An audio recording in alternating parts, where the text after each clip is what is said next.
Hey, Boaz here from Next Pittsburgh. We are boating down the Monongahela right now, and here's something I've always been curious about. All the islands that are around Pittsburgh. I wanted to check them out. I wanted to figure out what was happening on those pieces of land, and I found a captain brave enough to show us all those things. This is Captain Bob of Rush Hour Boat Charters, and Captain Bob, where are you taking us today? We are going to go to Bruno's Island, Davis Island, and the tip of Neville Island.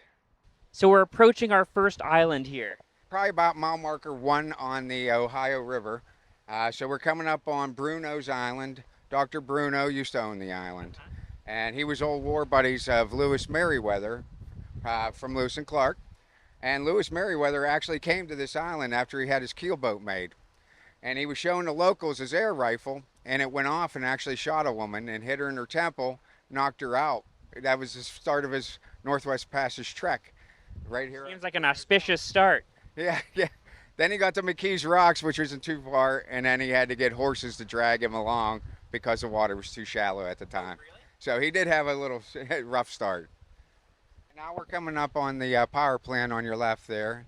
The only access to the island is the walking bridge attached to the rail bridge on both ends of these bridges here.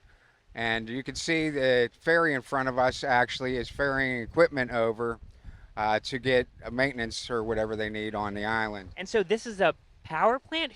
What is this powering? So it's a backup plant, and it's right now it's fossil fuel. It originally was coal powered back in the days. And you were mentioning that a few years back, a helicopter was flying over the island and spotted something. Yeah, so I guess marijuana gives off a different green signature, and they spotted marijuana being grown on the island. So somebody was sneaking onto the island, making their own weed, I guess. Yeah. So A little secret farm. yeah, they got busted though. Well, they didn't get busted, but their plants did. Yeah. And actually, 1903 to 1914, there was a race car track on here. Yeah, actually, Lewis Chevrolet actually won a AAA race here. Yeah, so yeah, of course back then the river wasn't as deep as it is now till we added the locks and dams to maintain this water depth. Actually, they built these islands up with the slag from the steel mills back in the days also. So the islands sit higher so they don't flood as easily. Off to your right on the Ohio here is Western State Penitentiary. This was built in the 1880s, very gothic-y looking, really awesome. It's closed right now. Mayor of Kingstown was being filmed here the last 2 years. But when we come up, you'll also see the warden's house. It's not attached, but it looks like it is, but it's really gothic-y too. All the windows are taken out of it, but it would be really neat if they did something with that. Yeah. So Alcosan is off to our right, wastewater treatment plant. They're in the process of expanding it so the raw sewage doesn't go into our rivers. They do give a tour every September. Oh yeah, we've seen that tour. We've seen that sewage up close. Yeah, it's so I'm glad I don't work down here anymore. Back in the days, it used to smell, but they put scrubbers in now. Yeah. All right, now we're coming up on Davis Island, which is right ahead of Neville Island. It's a small little island. Only thing on the island right now is a pump house for Westview Water. When I was here in the 70s with my uncle and all that, actually people had docks and little places to stay overnight. But then Westview took it over, and not a lot on the island anymore. But at one point, there was a lock and dam at this section here. In 1875 and lasted to 1922. It was the largest Chinoan lock and dam. Had the largest chamber also at the time. This island is tiny. Yeah, I wouldn't even say it's a half a mile or a quarter mile maybe long. Well, I want to go a little Yinzer Backstage Pass on the boat itself because we've been up here, but there's also like a little living quarter. Can you take us down here? Yes, of course. Yeah, we have a restroom down here, 4-top table. There's like a stove and an oven. You can be cooking. Yeah, so a lot of people bring their own food, and they could do a nice little spread here, sit down here if they like, or bring it back up top. So if you're tired, you can just like take a nap over here. Yeah, we actually had a customer the other day just take a nap. So, yeah, whatever you want to do on the boat is fine. Yeah, you come, you bring in you bring some eggs. You can make omelets for everyone. There we go. And now we're coming up to Neville Island here. Yeah, so we're at the very tip of Neville Island where Westview Water is, and that's where the pump house is off of the Davis Island. And it's 5 miles long, Neville Island.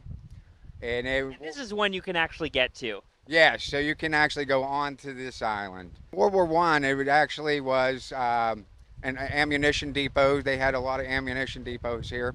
And in World War II, it was the largest boat works in the United States, inland boat works. At one time, because it was fertile land because of the rivers and the water, and it was shallow, they actually would use the vegetables throughout the world. So this was like a little island where they did farming. Back in the days, Waldorf Astoria actually would get asparagus from this island and called it asparagus a la Neville Island. How about that? Yeah. Gosh, fanciest asparagus there is. I don't know if there's room on there to grow asparagus anymore. Not so much. They were known for strawberries also back in the days. So you just had to take the antenna down because we're going under this railroad bridge that is so low, it honestly doesn't seem like we're going to fit, Captain Bob. Look like it, but it is an optical illusion at this point. But once we get under, we still probably have another foot to fit under here. But if the river is higher than normal, you probably couldn't fit. Correct, correct. I feel like I could reach out and touch the bridge right now. This is wild. That's a tight fit. It'd be really thrilling if a train went above us right now. That'd be terrifying. Yeah, no doubt. Yep, see, just fit. We made it. Captain Bob knew. And you piloted the duck boats when they were in town too. Yeah, that was a real fun job. I do miss that where you can drive a truck right into the river and go boating. Yeah, that was super fun. And it was a great way to see the city. And then you started your own business. Yeah, I actually started the business before, but I worked at both just because, when you first start a business, you're not too busy. So, but I stayed on with Ducky because it was such a great tour. So on this icebreaker, they call it, it's Big Barrel here. Somebody painted high water 91804. That was from Hurricane Ivan and how high the water level got at this point. It went from 16 and a half feet at Pittsburgh to 31.1 foot that day. If you look at the angle from this, you could see Point State Park was totally underwater. And a couple boats ended up in the park and 2 in the fountain until the waters receded. It took about a month to get them all out of the park. So we've checked out the 3 sort of Pittsburgh area islands on the Ohio. Now we're just getting to the Allegheny here. And there are a couple islands down here as well. Yeah, there is Washington's Landing and also 6 Mile Island on the Allegheny. Washington's Landing is the first island you will come to.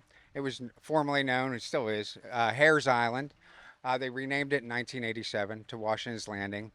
In 1753, something around there, George Washington actually capsized his boat, swam to the island, and hence why they named it Washington's Landing. Oh, wow. Yeah. It was a slaughterhouse when I was younger, so they wanted to rebrand it. So they put townhomes in there and businesses and built it up. So that's where actually Big Ben Roethlisberger lived at one time. A couple other Steelers. So it's a lot of nice townhomes up there.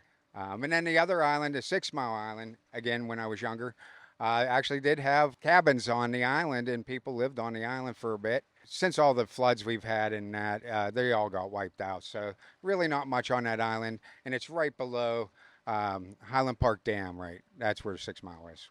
And so what sort of stuff do folks book you for? I'm sure some people are just tourists who want to see the city. Other people, maybe they want to hear a concert happening at, Acrisure. Yeah, so definitely. I get a lot of sightseers that come in where I can narrate the whole city for them. Most of my people are actually people who just like to come out and bring their friends out and have a nice boat night out or day.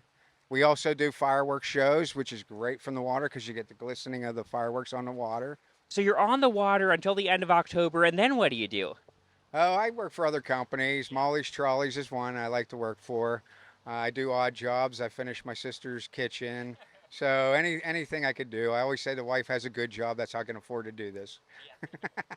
Well, thanks so much for the boat tour. This was amazing. And if people want to get in touch, you could show them the islands too. Yes. I create a trip that hits all 3 rivers. But if you have something that you want to see just on the Monongahela, we're glad to go and do whatever your heart desires. Thanks, Captain Bob. All right. Thank you, Wes. Appreciate it.